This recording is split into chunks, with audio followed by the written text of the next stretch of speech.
আমি দীর্ঘ 10 বছর পর নিজের পৈতৃক বাড়িতে আজকে পদার্পণ করতে পারলাম। আল্লাহর দরবারে শুকরিয়া আদায় করছি। মানুষের এত আবেগ, এত উচ্ছ্বাস, এত বিজয় উল্লাস, এর কারণ একটাই যে মানুষ এখন নিজেকে প্রকৃত স্বাধীন মনে করছে। তারা মনে করছে এখনই প্রকৃত গণতান্ত্রিক আবহাওয়া তারা ফিরে পেয়েছে।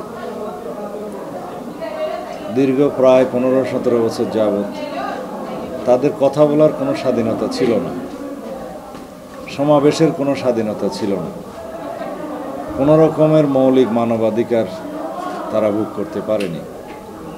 এদেশের জনগণের সামনে বিভিন্ন রকমের কালা কানুনের মধ্য দিয়ে মিডিয়াকেও এবং জনগণকেও বাকরুদ্ধ করে রাখা হয়েছিল।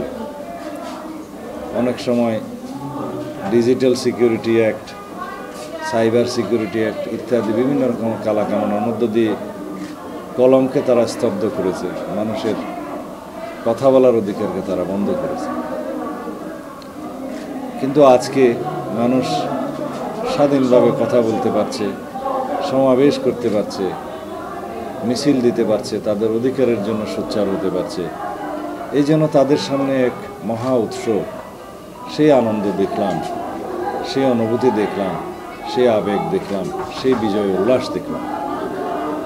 এই বিজয় আমরা অর্জন করেছি শত সহস্র শহীদের রক্তের বিনিময়ে।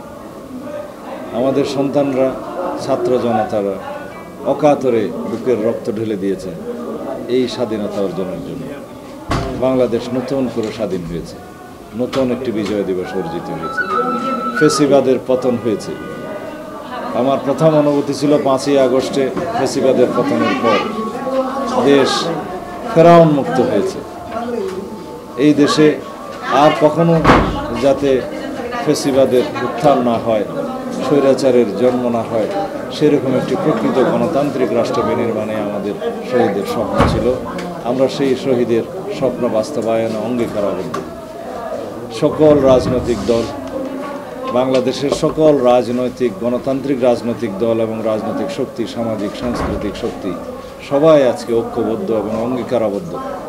তারা প্রতিশ্রুতিবদ্ধ যে এই জাতিকে এমনভাবে আইনের শাসনের আওতায় নিয়ে আসা হবে যেখানে প্রকৃত একটি বৈষম্যহীন, সাম্যের, সামাজিক ন্যায় বিচারের এবং মানবিক মর্যাদার রাষ্ট্র বিনির্মাণ করা হবে। যেই রাষ্ট্রে আমাদের সন্তানরা, আমাদের ভবিষ্যৎ প্রজন্মরা আর কোনোদিন কোনো স্বৈরাচারের মুখোমুখি হবে না। যেই রাষ্ট্রে আর কোনোদিন আমাদের সন্তানরা রাজপথে গুলি খেয়ে তাদেরকে মরতে হবে না। সেরকম একটি সুন্দর গণতান্ত্রিক, সাম্যের, বৈষম্যহীন, মর্যাদাপূর্ণ গণতান্ত্রিক রাষ্ট্র বিনির্মাণ আমাদের করতেই হবে। আমরা কোনোভাবেই এই শহীদের রক্তের সাথে কোনো অবস্থাতেই আমরা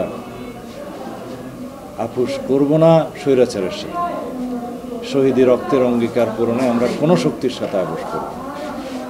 বাংলাদেশকে যদি এবার আমরা বিনির্মাণ করতে, প্রকৃত গণতান্ত্রিক রাষ্ট্র হিসেবে বিনির্মাণ করতে ব্যর্থ হই, এই জাতি আমাদেরকে ক্ষমা করবে না এবং সেই ব্যর্থ হওয়ার কোনো সুযোগ আমাদের নেই। আমাদের একমাত্র বিকল্প হচ্ছে আমাদেরকে সফল হতেই হবে। যে রাষ্ট্র বিনির্মাণের জন্য আমরা আজকে বাংলাদেশের সকল ফেসিবাদ বিরোধী রাজনৈতিক শক্তি ঐক্যবদ্ধ হয়েছি একটি পয়েন্টে, যে বাংলাদেশকে এমন একটি গণতান্ত্রিক রাষ্ট্র হিসেবে আমরা বিনির্মাণ করব।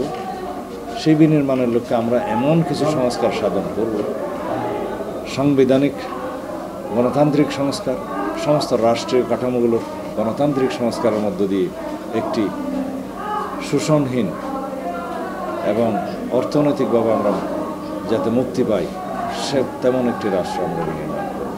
অর্থনৈতিক মুক্তির লক্ষ্যে প্রয়োজনীয় গণতান্ত্রিক সংস্কার করতে হবে আমাদের সংবিধানের এবং সকল গণতান্ত্রিক কাঠামোর। আমি আজকে জনগণের ভাষা যেটা বুঝতে পেরেছি, এই জনগণ আর কখনো কোনো অপশক্তির সামনে মাথা নত করবে না। এই জনগণের সামনে আর কোনো অপশক্তি, স্বৈরাচারী শক্তি দাঁড়াতে সাহস করবে না। বাংলাদেশে বর্তমানে অভ্যন্তরীণ এবং বহিঃশক্তির কিছু ষড়যন্ত্র করার একটা পায়তারা চলছে। আমি বিশ্বাস করি আমাদের ছাত্র জনতা কোনো রকমের কোনো ষড়যন্ত্র বাংলাদেশে বাস্তবায়ন হতে দেবে না।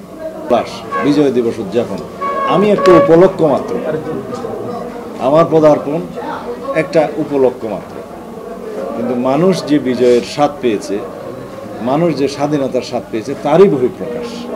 এখানে আমি খুবই গৌণ। মুখ্য হচ্ছে তারা বাংলাদেশে একটি গণতান্ত্রিক পরিবেশ পেয়েছে, কথা বলার স্বাধীনতা পেয়েছে, সমাবেশের স্বাধীনতা পেয়েছে দীর্ঘ 1.5 যুগ পরে। এই কারণেই এই উল্লাস। সংখ্যালঘু নেই, আমরা সবাই বাংলাদেশি, সবাই বাংলাদেশের নাগরিক। ধর্ম যার যার হবে, যার যার ধর্ম সে স্বাধীনভাবে পালন করবে, কিন্তু আমাদের পরিচয় হবে আমরা বাংলাদেশের নাগরিক, আমরা বাংলাদেশি, একটাই পরিচয়। এখানে কোনো সংখ্যালঘু সংখ্যাগুরু নেই। অন্তর্বর্তীকালীন সরকারের মাননীয় প্রধান উপদেষ্টা এবং উপদেষ্টাদের কাছে আমরা আহ্বান জানিয়েছি একটা যৌক্তিক সময়ের মধ্যে তারা যেন প্রয়োজনীয় সংস্কার সাধনের মধ্য দিয়ে একটি নির্বাচনের রোডম্যাপ তারা প্রদান করেন, তাহলে জনগণ সেটা বুঝতে পারবে। তবে সেই জন্য আমরা তাদেরকে এখন কোনো চাপ প্রয়োগ করতেও চাই না, দাবিও রাখতে চাই না। সেটা আমার মনে হয় একটা আরও কিছু সংস্কার সাধনের পরে ওনারা অবশ্যই সেই জন্য একটা রোডম্যাপ তৈরি করবেন, যাতে মানুষ আশ্বস্ত হয় যে একটা গণতান্ত্রিক রাজনৈতিক সরকারের প্রতিষ্ঠা, একটা সংসদের প্রতিষ্ঠা যাতে তারা দ্রুত পায়। তবে সেই জন্য আমরা কোনো চাপ প্রয়োগ করছি না। আমরা মনে করি এই সরকারকে আরও কিছু সময় দেয়া প্রয়োজন, তারা যেন আরও কিছু সংস্কার সাধন করেন। ইলেকশন কমিশন থেকে দুর্নীতি দমন কমিশন এখনও যা আছে তাই রয়ে গেছে। আমি আশা করব এগুলো তারা যেন অতি দ্রুত পরিবর্তন করেন এবং প্রশাসন সহ অন্যান্য বিভাগীয় প্রয়োজনীয় সংস্কার সাধনের মধ্য দিয়ে, যেটা অলরেডি চালু আছে সেটার মধ্য দিয়ে এমন একটা পরিবেশ সৃষ্টি করেন যাতে ওনারা একটা নির্ধারিত সময়ের ভিতরে রোডম্যাপ প্রদান করতে পারেন এবং জনগণকে আশ্বস্ত করতে পারেন। তবে আমাদের মধ্য থেকে কোনো চাপ নেই। আমরা ওনাদেরকে বলেছি যে একটা যৌক্তিক সময়ের মধ্যে আপনারা প্রয়োজনীয় সংস্কার সাধন করে যদি একটা রোডম্যাপ প্রদান করেন, জনগণ আশ্বস্ত হবে।